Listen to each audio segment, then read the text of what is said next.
hello everyone. My name is Charmaine. My Instagram is the Canadian Wonder, and my mission is to help you travel cheaper, longer, and happier on a budget. And I bring in people on my IG Live to talk about different alternative lifestyle. And today I have Jackie with me, who's here to talk about remote work and how she transitioned from a teaching job into, I guess, a corporate remote position.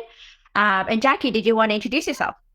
Hi everyone. My name is Jackie, and you can find me here on social media. My handle is Bon Voyage Jackie. You can also check out my blog. But super excited to share my story, how I transitioned from an in-person teaching job to a remote corporate job, because I definitely was looking for people sharing their story when I was making that transition. Yeah. And I think your story is so inspirational because I know that you didn't have like other much experiences besides teaching. So this is completely very different than what you used to. Can you talk a little bit about how you did that transition and how did you like what was the process for you? Yeah.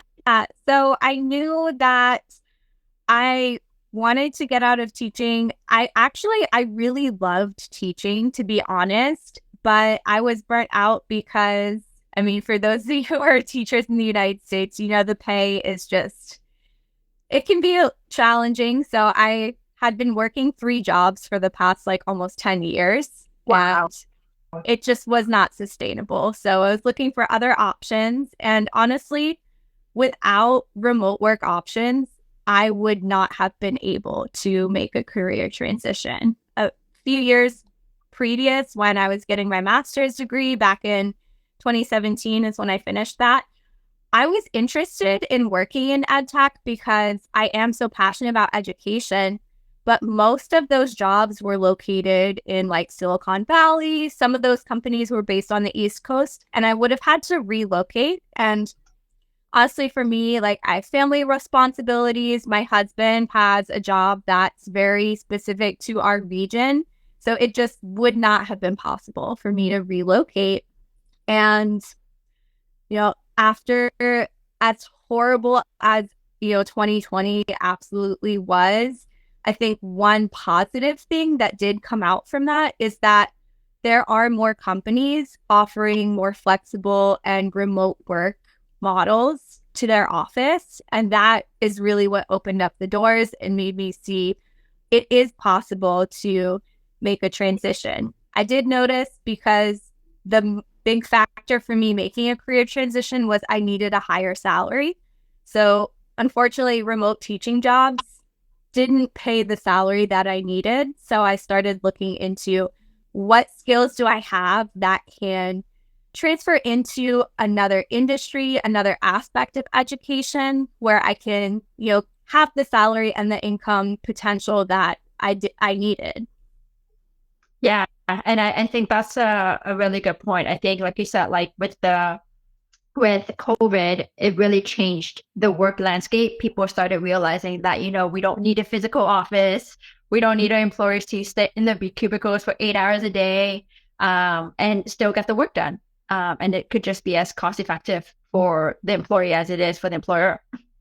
Exactly. And especially one tip I have for anyone looking into, finding a remote job is look at startups, because a lot of them, you know, they are more open to the remote work model. They don't have these long lease contracts with an office space. A lot of companies who are saying, oh, we have to go back to the office.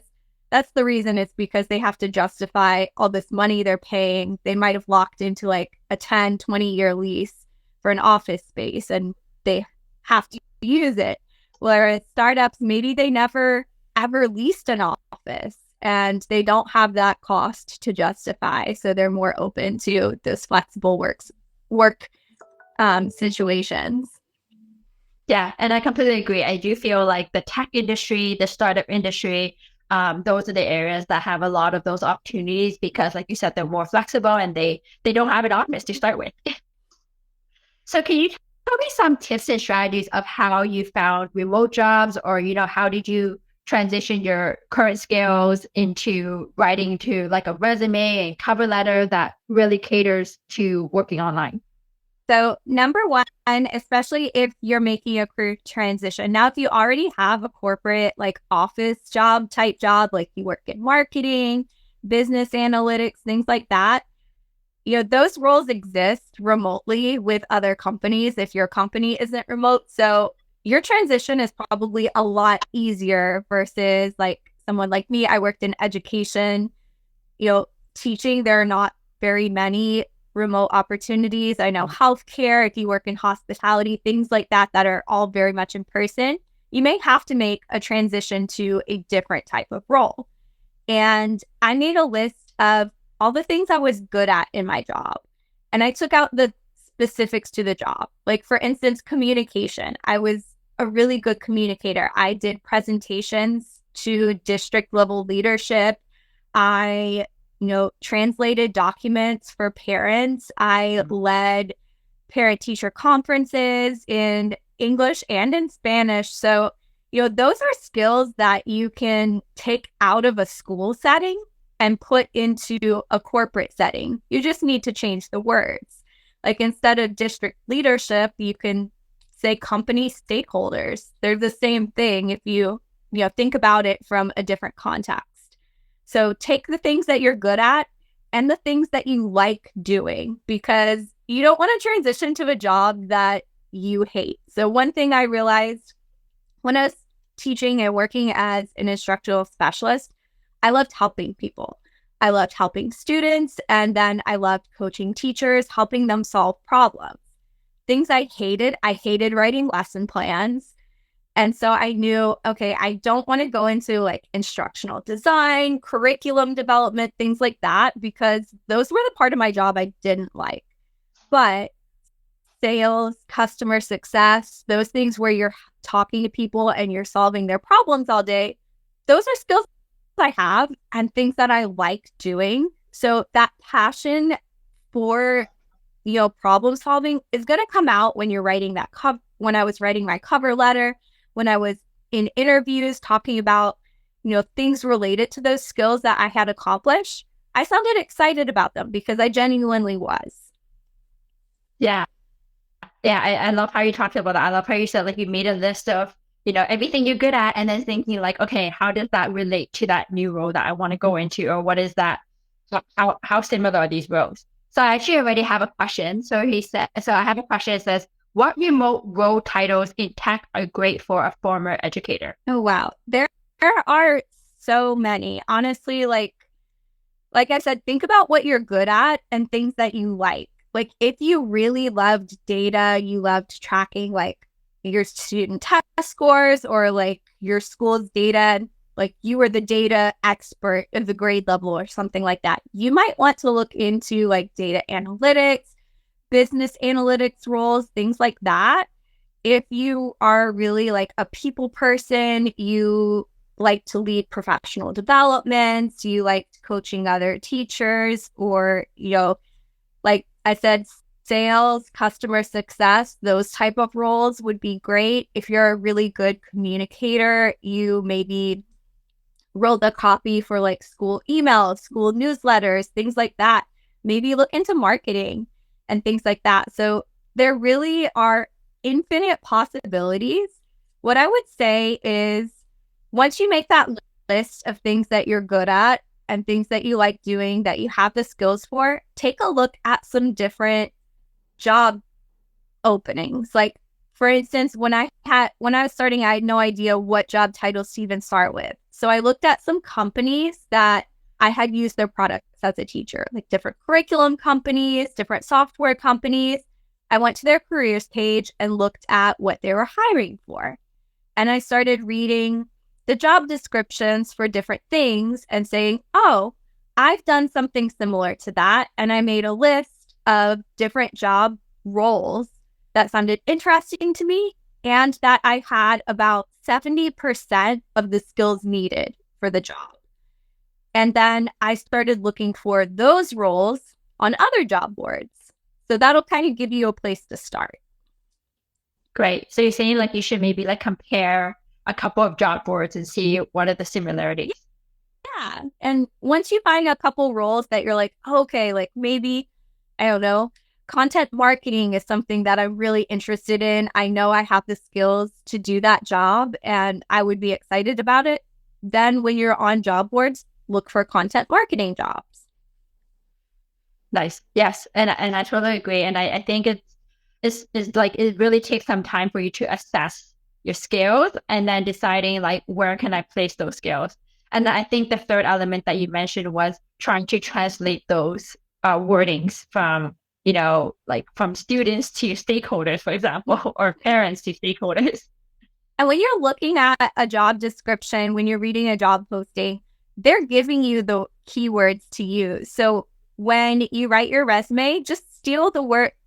I say steal, but yeah, use the words that they're using, like the different verbs that they use, the different, words to describe things. If they say stakeholders, replace like parents or district staff or school leadership with stakeholders. And by using the keywords in the job description in your resume, that'll increase the likelihood that someone sees your resume too, because if companies get hundreds of applications for each job. So they use like a software and employee tracking system to filter out. They use AI to filter things out. And if you're using the right keywords, it's more likely that your resume will get filtered into the pile of candidates that it feels is a match for that job.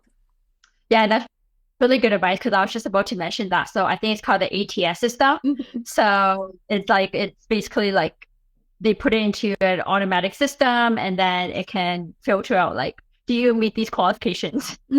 Exactly. So you want to use the keywords that they're using. And like, if your resume maybe use different wording, just update it for that specific job and use the keywords that they use. Amazing. Yes. Great tips. So I wanted to also ask about, are there certain industries you think are easier for people to transition for remote jobs? I think you mentioned startups, maybe tech jobs. Are there any other ones that you could think of? There are really like just infinite possibilities because there are really like in the startup world, there are startups for literally every industry you could think of. I send out to my email list remote job opportunities that I found on different job boards. And I found things from, healthcare to clean energy to education to, social media, all kinds of different industries. So I wouldn't say there's specifically one industry that has more or fewer remote jobs in it. It seems like they're just everywhere. That is true. And you're right. Like you can find every single industry. There could be a startup for healthcare. There could be a startup for education. And it's just growing in all aspects. Okay, so what are some online platforms or websites that specialize in remote job listings, or did you find anything that was helpful for your job search? I did find, especially if you're looking in specific industries, looking on niche job boards for your specific industry. Like I was looking for ed tech jobs and EdSurge, like a power surge, .com has a really good job board. It's not remote only, but you can filter for remote only. There are some specifically remote job boards. FlexJobs is one. Now you do need to pay for that one. I haven't personally used it, but I have a family member who's currently looking for work and she said it's a really good job board. I've also found there's 4-Day Workweek, a job board. It's 4daywork.io, 4dayweek.io. I'll have to double check exactly what it's called. I don't remember off the top of my head now. But that one is really cool because it only features companies that have a 4-day work week. And you can filter for remote only as well. So it's not specifically remote only, it's 4-day work week specific, but they do specify if it's a remote role or not also. So that's a good one to check out. And then Google is also awesome for looking for jobs because it searches through every job board and it's really easy to get specific in your search terms because Google has you can Google or watch YouTube videos on how to like use different parentheses, quotation marks to really hone in on something specific, but you can look for something as specific as like um business analyst role with like X salary to X salary range, remote only in like X state of the United States, for example, and it'll give you like jobs that meet that specific criteria. So I would say Google actually is one of the best tools to use for looking for jobs. Oh, I love that. I actually never tried using Google to that like specific things. Like, I mean, of course I've looked for like, maybe my 3D itinerary or something like that. But I haven't actually looked for jobs in that kind of parameters. Did you actually like put quotation marks for that and be like, I want it in this date in quotation marks and whatnot? Yes, there are some great accounts on here. I'm sorry, I wrote out a list. I forget off the top of my head. Juan Salting is a good one. WON, like Salting, and he makes videos like about like how to search, like use those search terms and things. Jerry J.H. Lee, he also does videos like that tell you how to, use Google to find specific jobs that you're looking for. Yeah. Yeah. I actually follow One Salting. I'm a big fan as well. He finds like the best things and he talks about all these little hacks of how you can search on LinkedIn and how you can find like the boss, the managers and all the good stuff. Yeah, definitely recommend following Juan Salting and Jerry J.H. Lee if you're in whether it's remote job searching or any job searching, because their tips are amazing. It is true. I follow them for I think about a year or two probably now, and their tips will never get old. They're so good. Okay, so I wanted to ask you about legal and logistical considerations because I know that's something that people think about. Like, can I work for a company if, like if I'm traveling around the world, those are some kind of legal terms. And sometimes people are really concerned about the tax issue as well. Do you have any advice on that? Yep. Oh, Jackie, are you frozen? Am I still here? Yeah, you're back. Sorry. So that is definitely something that is going to vary from company to company.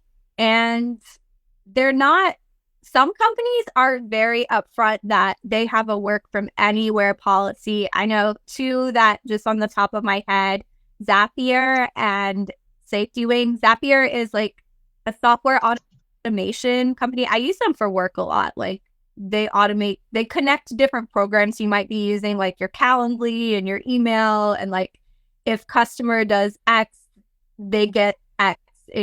It's amazing, but they are very like work from anywhere. They make it plain on their website. SafetyWing is a travel insurance, like a nomad insurance company, and I mean their customers are people who are nomadic and live around the world, so they make it very clear for their corporate staff. They, support that lifestyle. So looking on a company's website, you can get a lot of feel for their culture and their policies. But in the majority, unless there's companies like that where that's something they're very proud of, a lot of companies don't publish that information, and you might not find out until you get like further on in the interview process. I wouldn't let that deter you from, applying, interviewing, even if you get down to the final interview and you get the job offer, but they can't like give you the things that you need. That's okay. You can say no. You can turn down a job. I got down to, after 5 interviews and a job offer, and I turned it down because it didn't meet, the needs that I had, and that's fine. So definitely ask those questions. Like, with my job, I'm a W-2 employee of a US-based company. I need to be, a resident of the United States and reside at the address I gave them. So I can't just up and move to another country if I wanted to. I would have to like speak with HR to find out if that's even possible.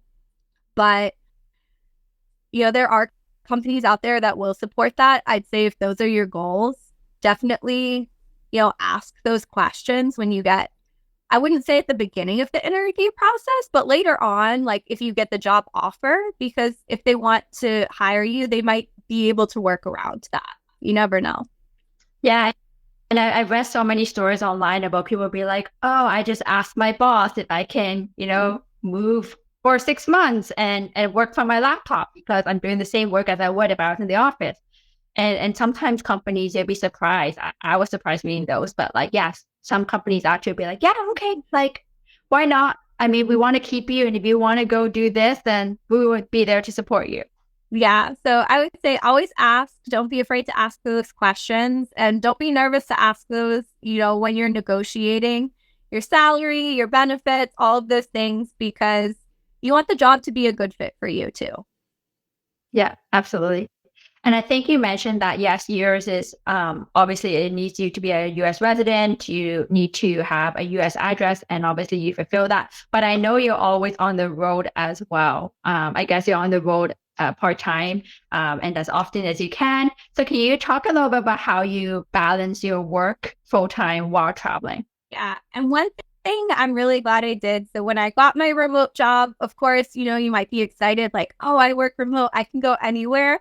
I would highly recommend, like, for the first, like, I waited until I had been in my job for like 4 months before I took my first like workcation because I wanted to get, into the groove, know my schedule, get into the flow of, what days are busy, what times of the year are busiest, and things like that. And so I'm really glad I did that because when I took that first workcation, I knew my schedule really well. I knew what all my work needs were going to be. So I was able to anticipate those and make sure that, I do a lot of client calls. So I need a very quiet, private space and I need really good internet because I also have Zoom meetings and, I want my video quality to be the same. That's one thing. You don't want your work quality when you're traveling to go down. I would say I make sure that I do even better work when I'm traveling than when I'm at home so that it's never a problem. So that's something I would always be mindful of. And choose a destination because you're not on vacation, it's a workcation. Take those days off when you want to go do things. But I planned destinations where it was like, okay, I can go do things on the weekend. And then during the week, there are some restaurants I want to check out. There are some things like after work I can do, but I'm not going to feel like I'm missing out when I'm working all day in this destination. I'd recommend, like, if it's a place you've been before and there's not so much you want to see, maybe a week is okay. I would say, like, typically 3 to 6 weeks is my like sweet spot for a workcation. And I like to stay in one spot just because that way I have plenty of time to see and do everything I want to do. I'm not constantly moving because traveling, like actively traveling and working I did that once. It is exhausting and I will never do it again. I would definitely recommend don't travel on a work day because if a travel delay happens, you don't want to have to be at a meeting and you're stuck at the airport or you're on a plane. Yeah, that's great advice. Yeah. And I think those are, I think you mentioned that's great. Like 3 to 6 weeks, you're really getting some time to, explore the city. But then also because you're not, like you said, you're not on vacation. So you don't get to spend that whole week traveling. You're really splitting your time here and there. I'd say 1 week in workcation time is like the equivalent of a weekend in vacation terms. So if you're in a week in a destination, you're going to have the amount of time to do things that you would have like if you went there just for a weekend. So if you want like a full week in the destination, plan to spend a month. Nice. So do you usually do about a month for each of your locations that you should go to? It really depends. I just went to Colombia and I was in Colombia for 2 weeks. Now I've been to Colombia 8 times already. I went to a city I've been to before, Cartagena. And really, I went there because I had a long weekend for Memorial Day. I wanted to spend it at the beach, but flying in just for a weekend is expensive. It's a lot cheaper. Like, I got a cheap flight flying there on a Monday night. And then I decided oh, while I'm there, I might as well go to this other city, Cali, that I wanted to visit. It's the salsa dancing capital of the world. So that was perfect for me during the day. There wasn't really anything like I wanted to do. There's some restaurants I wanted to check out, but I ordered Uber Eats and tried them out or went during my lunch break. And then I took salsa classes in the evening after work and then went out to the salsa clubs, went dancing every night, and, got up and worked the next day. So that was perfect for me. And honestly, I try to plan, if it's a destination that has the same work schedule as me, where I'm working all day and have my evening free, I plan a destination that has like good nightlife and things to do after work. That way I'm still enjoying myself, but everything I want to do is after work hours anyway. I like that. And I guess I think something that we didn't talk about also is the time zone difference, right? So I guess depending on where you are and like what time, because I know you work a different time zone as well. And depending on where you are and that time zone difference, I guess that helps as well, because then that means you can do more in the evening, or that means you could do more in the morning. Do you take that into consideration as well? Definitely. So last year I did work from Europe, and my work hours, because with my company, which that's another thing to consider too. If you want to be traveling like all over the world, you might want to see what kind of jobs have more of an asynchronous schedule, what companies support that. Because, like, for instance, I really want to go to Southeast Asia. I have never been, but I am not going to be workationing there. I am going to be taking time off because my work schedule would be 11 p.m. to 7 a.m., and that would not work for me. Europe, I worked from 3 p.m. to 11 p.m. And honestly, I loved that schedule. I'm not a morning person. And there I stayed in more small towns, more rural places where there was lots of hiking. So I would go hiking in the morning and then come have lunch, come back and do my work. And, I'm someone who stays up pretty late anyway. Normally I go to bed at midnight back home. So working till 11 p.m. was not an issue for me. But definitely take into consideration what your work hours have to be, and if you can sustain that and be happy working whatever those hours would be where you're traveling to. Yes, and I think that's the key thing. Like, I was talking to somebody else on a live as well, and they're saying like, this is the furthest that we can go before the time zone is like our nighttime, and then we'll be working through the night. And that's exactly what you said with Southeast Asia. So they're like, okay, well, if I have to go to those places, then I have to take the PTO. Mm-hmm. Yeah, so definitely, I guess that plays a role as well in trying to figure out where is suitable for you based on your time schedule. Yeah, definitely.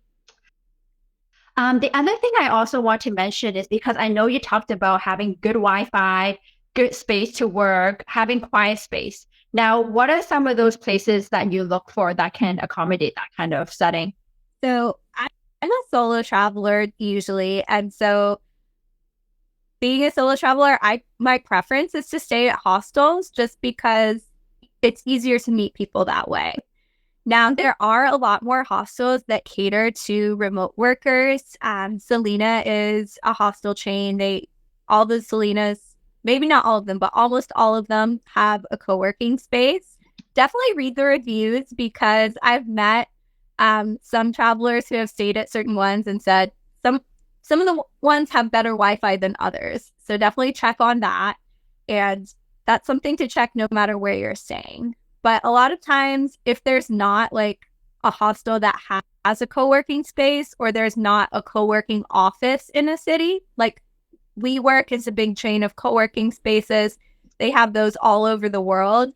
So if there's a WeWork in a city, it doesn't really matter where I stay. I know I can, if I need to, I can go there and like book a day pass or a week pass or whatever.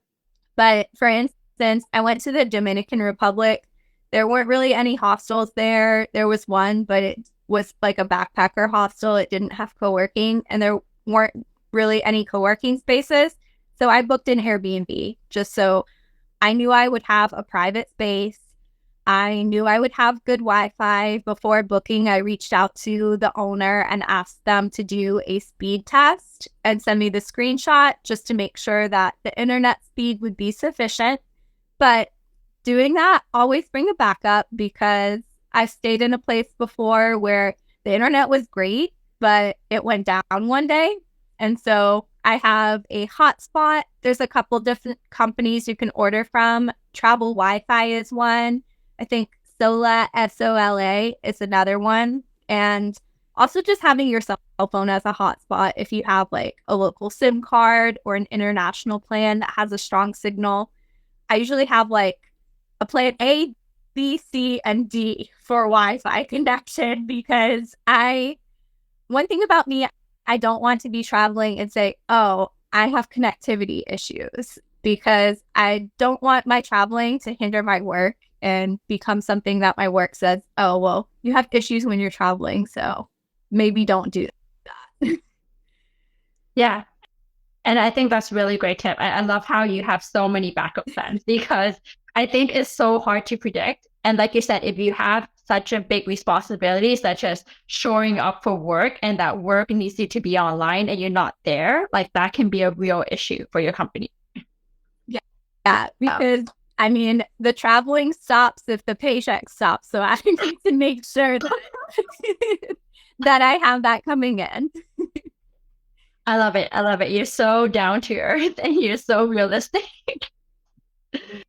So realistic, and it's so true, right? Because like the reason why you're able to travel, like you said, because of that paycheck, it's because of that flexibility. So you need to make sure that you like 100% trustworthy with that. That's awesome. What are some of the challenges that you have while working remotely and working at the same time? So, like I said, if you aren't able to find a hostel and you do have to stay at more of a private place like an Airbnb, it can be isolating sometimes, to be honest, especially if like everyone, or if you're staying at a hostel and you're the only one working, like everyone's out doing stuff during the day, you can get a little FOMO. So I would say, try to meet up. There's a few different digital nomad Facebook groups. I've met people who work remotely here on Instagram and things like that. And I've met up with people in my destination. If you can find a co-working space, like you're going to meet other people who work remotely because they're using that space too. Co-living spaces are another thing that are becoming popular. I stayed at one in Madeira, Portugal. It's called Home Office Madeira, and it was awesome. Those are like, it's not really like a hostel because everyone there is like working remotely. I would say it's kind of like having like other remote worker roommates. And a lot of times, most of them usually have a minimum stay of like 2 weeks to a month. So they try to keep longer stays. That way, there's not people coming in and out so much. So you really get that sense of community. So I would say those things help, because when you're solo traveling and you're stuck in your Airbnb all day, it can be a little lonely. I've done that, and I'd recommend in those cases, try it in your free time. Do group activities like join a free walking tour, go on like Airbnb experiences, buy a tour, find like a group like day tour or something on your time off. Then you'll meet like probably other travelers, but you get out of the house and you're not doing something by yourself, at least. I like that. I like that tip. Yeah, because I know obviously the co-working space and the co-living spaces are growing, but it's still very niche. And obviously not a lot of countries have it because it's not that popular in certain places, right? Like obviously in certain countries where there's a lot of digital nomads and there's digital nomad visas, I can see those very popular, but it's definitely not around the world. Mm-hmm.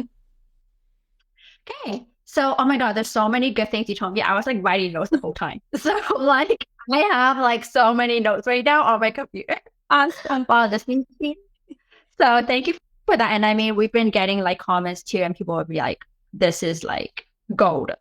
But I hope that was helpful. And please, if you're watching this, like the replay or anything, and you have questions, like please leave a comment. I know me and Charmaine, she works remote too, so we're happy to answer those questions. I just have one last question before I end this live, I just wanted to ask you, what advice do you have for somebody who wants to find a remote job? How can they start their journey? First of all, look at what you're good at. If your job has like what you do now, there are other companies that are remote hiring for it. Start applying to those. If, you're like me, I was a teacher. There's not really remote teaching jobs, but there are some, but not many. Look into what skills you have that would apply to other jobs and start applying to those. I would say don't give up. Of course, especially now there were in the tech industry a lot of layoffs earlier this year. So I will say the job market is very competitive, but put your best foot forward, optimize your resume for each job you're applying to. And Forbes says, I know when I was applying, they said the average job search takes 3 to 6 months. Now they've changed that. I read an article, it's about 5 to 7 months. So keep that in mind, that like mindset that, hey, it takes most people 5 to 7 months to find a job. So it's been 3 months and you haven't got one yet. Don't freak out. You're doing great. I would say about 10% of jobs that you apply to, you'll get a response. So if you send out like your resume to 10 different jobs and 1 or 2 of them got back to you, like you're doing great. Yeah, and that's great stats. And I think the other thing I want to also add is like network, right? Like talk to people, see who's hiring, go on LinkedIn, find your dream companies and start talking to those employers and those employees of those companies. And I know that you did some of that as well. Networking is key. Like if you find a job you want to apply to, look up people who work in that role now or who might be the manager for someone in that role on LinkedIn. Connect with them, tell them you're interested in the job and you had a couple questions. A lot of companies, I know my company does this. If you refer someone to the job, like they pay you a bonus. So you're helping the employee out too if they talk to you and realize like, okay, this person is like competent, they have the skills needed for this job. They'll, maybe even give you a referral. Amazing. Yeah. And again, like you said, it's a win-win situation. Like they're referring a really good person for the company, even for their team. And so maybe their manager be like, oh, you refer such a great person on the team and kind of get a good compliment there as well. Yeah, for sure. So don't be scared to reach out to people. And that way, they know to look for your resume in, the big pile of applications. Awesome. Well, thank you so much, Jackie, for your time. That was super informative. And I really appreciate your time and, of course, you coming here. And I hope to talk to you very soon. Yeah, thank you so much. This was so fun. I really enjoyed it too. Awesome. Talk to you soon. Bye.